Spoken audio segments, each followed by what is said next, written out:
What's up, guys? Subzeric here, and all right, give me a sec. Breaking news, breaking TFT news. If you guys haven't seen it, well, let's start with this. Let's start from the top. Shunga, the Set 7 world champion, was found account sharing with an NA player. This is him streaming his POV. And okay, I'm gonna bring back to my lo-fi now because the Undertale music is it's just too good, man. We're not gonna be able to focus on the content. This is a screenshot of Shunga account sharing playing on an account. This is Zealman Cat. This is an account that's often, pretty high elo in North America, and Shunga was playing on it.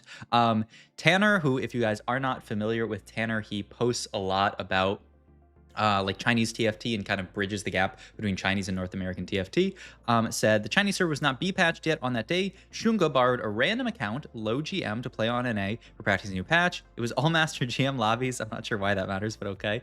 Then he got another NA account, challenger lobby, played a few games, then go back to CN as CN was B-patched. So he was straight up account sharing in North America, and then sort of, it's kind of interesting, a little bit of stuff said. Like, it's definitely illegal against Riot TOS, but in China, this is normal, which is an interesting framing and where a lot of stuff comes from. Now, if this was it, and, and Shunga had account shared, and, that had been it, that would have been it. However, some interesting stuff happened on that. Also, Beppo clarifying that this account sharing happened in ladder. This was not in tournament, but it was on someone's account who ended up playing in tournament. Now, interestingly enough, a few days later, looks like Riot has rolled out a ban on Shunga. He can't play in TOC9 regional finals. Now, regional finals, this is regionals. This is, the big tournament that qualifies to worlds. Also, if you guys are not familiar, TOC9 regional finals. Let me pull this up for you guys because this is quite important. The prize pool for this event is pretty insane. As you can see here, this is essentially world's prize pool. First place gets $140,000. Second place, about $50K. This is a very similar prize pool to the World Championships. So being banned from this tournament, especially for a player of Shunga's caliber, this represents a huge loss in potential income. I mean, he's full-time TFT, and this also means that he can't do well at this tournament. This can't also qualify him to Worlds, which is, it's a huge punishment. They also, play this on LAN. It's, almost like League of Legends is in North America, where, they all get into a studio, they film content together, which is crazy. Said he finished filming the regional trailer, practice every day. Today he got told he can't play, will leave of home tomorrow. For those who don't know, Shunga played 6 ranked games on an A challenger account that belongs to another competitive player. They both got reported by Beppo. A thread explains why playing on someone else's account is common in China. We might go into this. And then Tanner says some other stuff. But basically, what he talks about is that this kind of stuff is actually kind of common in China. There's a lot of Chinese players just doing this. And honestly, to explain this even further, Shunga reported Hong Lian, who said he was playing on his girlfriend's account and another competitive player's account on stream. So it just goes to show how common this account sharing thing is. Emily Wang weighed in and said, this set has been filled with so many CN players coming any ladder and win trading, griefing, and account sharing that I think punishment are justified. A lot of these cases are also reported to Riot by multiple streamers, players with VOD evidence, zero punishment was given until recently. Riot stepping up to actually punish some of these incidents more is nice to see, to deter more of these things from happening in the future, especially since it's been happening so frequently since the start of the set. It does suck for Shunga, since it seems Riot is just making an example out of him with such a harsh punishment after all the recent complaints, but there should be consequences for his actions. And now we have the react to the react. This is Shunga's reaction to what happened here. Shunga said he was not warned in advance, directly got informed by being banned from a top and severe punishment. He accepted punishment for account sharing, but claiming innocent from the latter snapshot stuff, so he didn't know how NA system works. I mean, okay. After comparison, he thinks some things are ridiculous. Now, we don't have to talk about all this because it's a lot. Talking about how it's ridiculous that top ladder equals tournament slots. Don't know how else you would do things, but once again, we can talk about this. Let me just lay the groundwork. No camera requirements for trials, allowing players to type XXX comp in chat, which shouldn't be allowed. Some players at BlitzGG or third-party apps allowing players to look up guides, set stats. A lot of this stuff is crazy. We can talk about it if we want, but there is one more piece to the puzzle, which I'm not sure who this is. I tuned in a Frodan stream and he said there's a new account called the TFT Report Center on Twitter. And if you look at this account, they have compiled the first one is showing, Shunga account sharing, but then look at this, Atau Studio account sharing. These are all these players: Atau, White, Yage, Psyduck. This player who qualified to regionals was shown account sharing here. This is another player who played a global scrim on an NA account. This is another player who's boosting and who advertises their own boosting. And he's got way, way, way more. Ace boosting and account sharing. Here we go, account sharing. Here we go, account sharing again. So this is a lot. This is a lot, and I'm going to talk about it all while we watch a nice Kerm X VOD, because I know you guys have something. You guys want to watch something while I yap about all this stuff, because there's a lot to cover here, and I'd love to hear you guys' thoughts on it as well, because it's a normally we're talking about like the TFT griefing drama and stuff like that, and there's a new TFT griefing drama every week, but this is actually very different. This is TFT account sharing and like quote unquote breaking the rules drama. So there's a few things at play here. The first thing is, obviously, as you guys could see there, this certainly seems like something that is quote unquote normal in China. Shunga, had he known that account sharing was illegal, would have just turned off his stream when he was going to play on NA. Because he would have just turned off his stream, logged into this NA account, and there would have been no proof that he was account sharing, and it would have been perfectly fine, unless, whoever's account that was leaked. And so in some ways, the fact that he did it so blatantly speaks to the fact that there is no intention there with him doing this. And, some people have said, does intent really matter? At the end of the day, he was account sharing, and so, account sharing is something that is against the rules. I do think intent does matter to some degree. There are parallels to this in the real legal world, and I'm not going to say that I know a ton about the real legal world, but obviously, if you are guilty of a crime, whether you intentionally committed that crime or did not, is important. Your intention matters, and the punishment for that crime in the law will usually be dependent on how much you knew what you were doing, or you intended for what you were to be doing to end up happening. So this stuff is important, in the real legal world, and also in the court of TFT, which is, obviously not, it's different. Riot Games doesn't have any specific, this punishment is for this kind of thing, but they do figure these things out. And so I do think it is important to say that him knowing that, what he was doing is incorrect is actually a large part of this. And the other piece of that is, because it is so common in China, there, like the TFT report account shows, there are a lot of people doing this. And so that account kind of makes the point that, okay, if you're going to ban Shunga for account sharing, ban him from regionals, then how come you're not banning all of these other people who did the exact same thing? They account shared, they account shared on other accounts, NA accounts, or on other streamers' accounts. I know a lot of people talk about how some streamers like stream on the same channel with each other. They'll like go on and off stream. I've seen this before with like Shunga and Ahau will stream on each other's channel. And so like there is certainly more of a culture of that kind of sharing. And so, say what you will if you don't think this is good, because I think I'm going to come at this from the perspective of, that's not a good thing. Account sharing should not be common. It's really, really bad for competitive integrity, especially in a region like North America, where, getting to regionals is based on how good you are at ladder, which makes sense. In Shunga's response, it was said, they shouldn't use ladder to qualify because there'll be dark alley dealings and stuff like that. I think that's crazy. There's no other way that you can qualify to TFT tournaments that would make sense. We can't make every single player play in like an open circuit or something like that. That would take way too long. And also, ladder does a very good job of actually sorting for the best players. Obviously, there's some degree of like, people who play more can obviously get better. It's easier for them to get higher elo, but I do think ladder does a quite good job of sorting for the best TFT players on the server. And so I think it's crazy to say that we should use any other form of qualifying. And so, if ladder is going to be used to qualify, then account sharing is a big problem. We should not have account sharing exist, but it does currently exist in China. And I think what Riot's trying to do with this ruling is say, we don't want account sharing to exist, so this is going to be a really, really big punishment for Shunga. There's also this piece of it that is a lot of people complained because Chinese players were win trading, or there was evidence that Chinese players were win trading. It's not 100% confirmed, but there's certainly a lot of evidence saying that Chinese players were win trading at previous sets Worlds. And so, if Chinese players are win trading at Worlds, they should obviously receive a big punishment. And what happened, I did a video about this, but the player that was win trading received, a small fine, a few $1,000s or something like that. That is a very, very lenient punishment.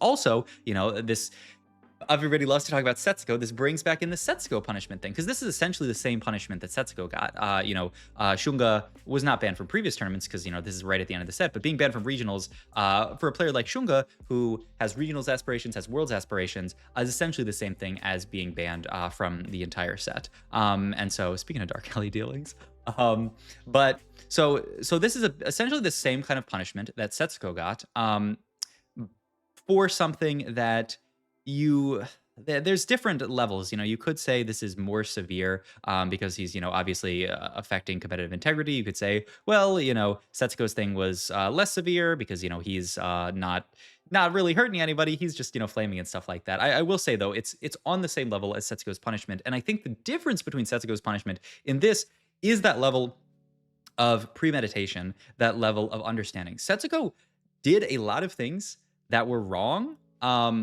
knowing that he did those things wrong again and again and again.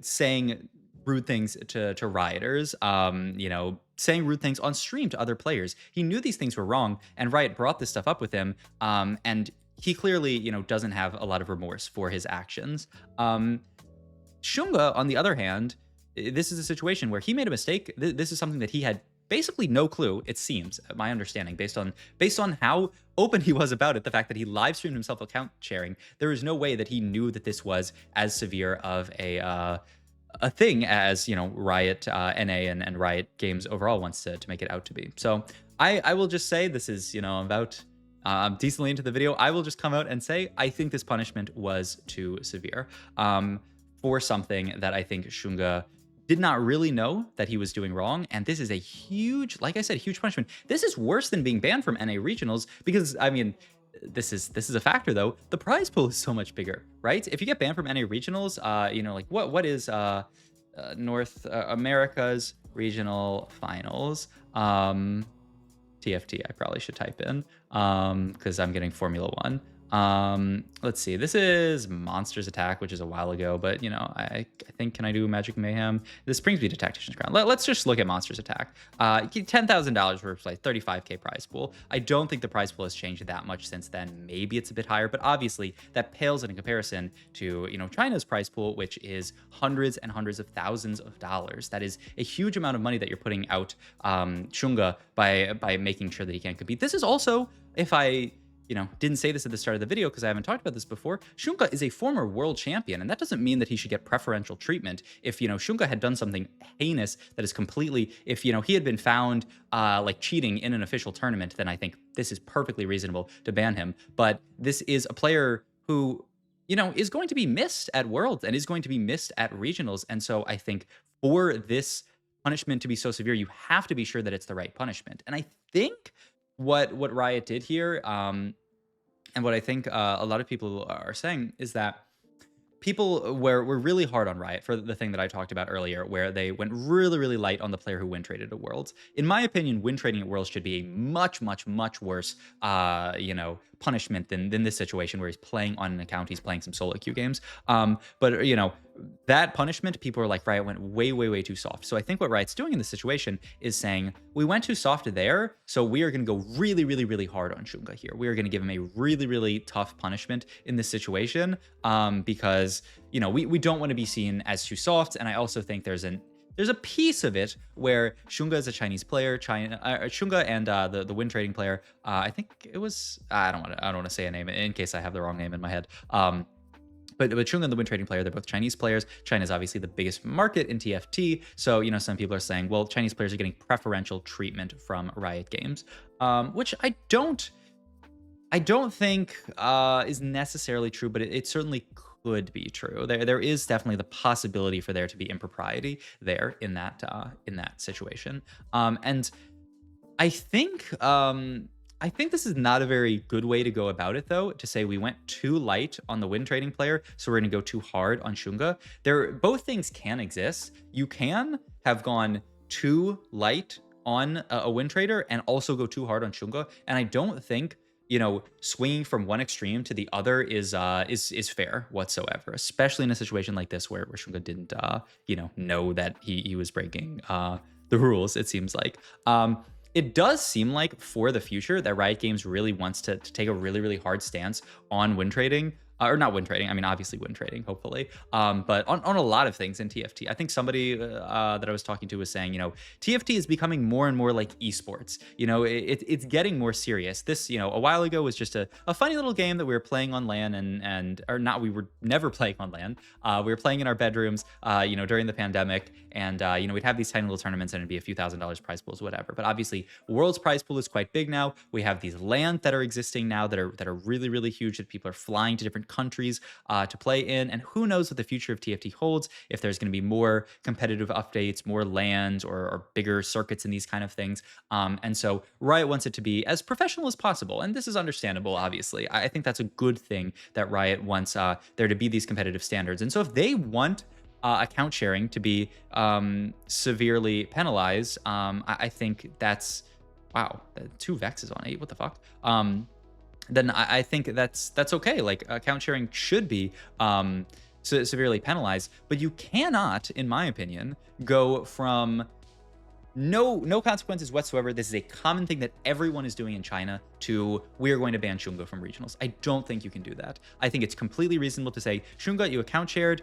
We're going to give you a penalty that is kind of like really a slap on the wrist, but it shows that we don't support this. We are going to, fine you. We're going to fine you. Shunga is a very popular streamer, and he's done very, very well for himself winning worlds. Fine Shunga 10K. Fuck it. He can afford it, honestly. And people would go, whoa, 10K. That's like a lot of money. That is a big fine. All right. We are going to, watch ourselves more in the future and, not account share. I would say maybe they'll still account share and be careful about it. But hopefully, it gets rid of that culture of account sharing. But to go from nothing to ban from regionals is insane to me. There is also another piece to this that people have talked about, which is the player, their name was Careless D, who was banned from the NA Tacticians Cup. Tacticians Trials. They were banned from Tacticians Trials for win trading. Because they were in a lobby with Prestavent. It got to the final 2. They were about to win the final lobby, and they FF'd for Prestavent. And, Prestavent doesn't really know this person very well. And so they were kind of like, yeah, somebody said it would be, like, really funny if I, like, FF to you. And so, I did it just for the lulz. And that player received a penalty of not being able to compete in the cup. They were banned from the cup. I think that is also... Once again, to go from nothing, we have never, ever, ever seen really a penalty for ladder play before. This came into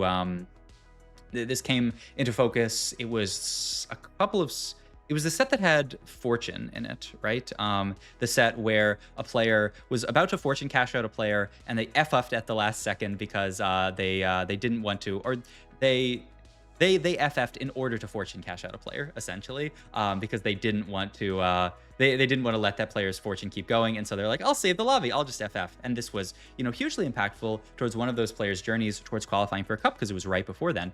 There was no penalty at that time, and so it's quite surprising to me that we're going from, that, which was a lot of controversy, and a lot of people talked about it. I might have made a video about it. I don't remember this. It was so long ago. But to go from that to this situation now, where we are banning someone from a tournament for FFing a game in ladder, I think that's Dish Soap and other people have talked about this, and I can go actually. I'll go find Dish Soap's tweet about this, because he actually talked about a lot of this stuff.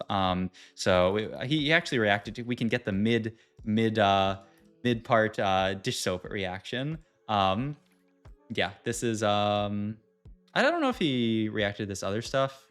No, okay. But he did talk about the Shunga stuff. He said CNCFT team might implode in the fallout of Shunga's account sharing ban was a widespread thing. If Riot only makes an example of him, that's completely unfair for the record. I think he's only deserved a warning. Wouldn't be surprised if NA gets some players hit too. Okay, so it sounds like Dishop kind of, agrees with the perspective that I'm talking about, where it's like, you can't really just ban Shunga, and this ban seems too harsh for Shunga. But Dishop, I think, also weighed in on the latter thing, where he said a lot of weird stuff happens on ladder. If you're gonna penalize people for, like win trading on ladder, where does that stop? If I end up in a game with Kai and I decide to, contest Kai's comp because I want to troll Kai, like, and we're both like potentially in the running for, getting to tacticians trials, can I get banned for that? Because people have been banned in tournament for that, for just straight up contesting another player and saying, I'm going to contest them. So can I get banned for that? I think you open up a huge, huge can of worms if you do start penalizing players in that way for taking actions on ladder. I think, obviously, really, really egregious stuff does need to be punished. But once again, this is a spot where I think Riot has been seen as too lenient in the past. So they're trying to be too harsh now.